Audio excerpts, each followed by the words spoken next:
1-0 for 1. Okay, let's cross live right now to 9News Darwin. Let's find out what's making headlines on this Wednesday afternoon. And it's a very good afternoon to Kathleen Gazzola. Hi, Kathleen. Hi, good afternoon. How are you? I'm well. What's making headlines today? Well, firefighters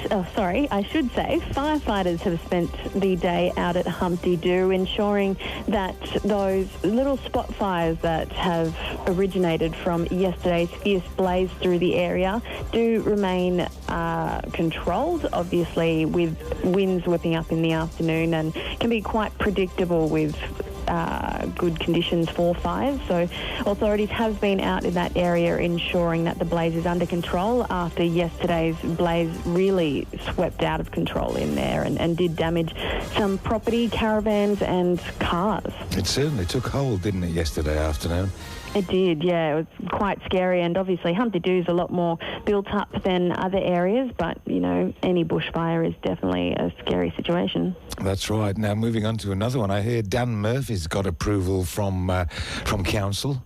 Yes, they gave their tick of approval yesterday. This is obviously just one tiny step in the grand scheme of things. It is an application before the Liquor Commission, but in terms of any sort of development that goes out there, usually the council provides a yes or no for it. So last night they did receive some extra information on the application from Dan Murphy's and said they would give it a tick of approval to go ahead as long as they did stick to all their harm minimisation strategies that are in the application. That's right. That seems to have been dragging on for ages, that one, doesn't it?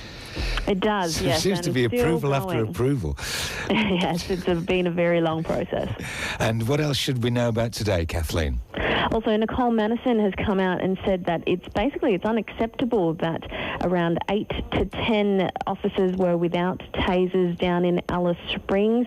This is when the new police auxiliary liquor inspectors came into place, and because there was more people on the front line, they didn't have quite enough equipment for them. So that was brought to the attention of police by the Police Association, and they say that it happened on one day and they would be sending new tasers down to Alice Springs to ensure it doesn't happen again. But obviously 8 to 10 is quite a large number, and if you don't have a taser and police are threatened, you know, God knows what could happen. Oh, that's right, that's right. Okay, and a brighter story, you've got a sports story for us.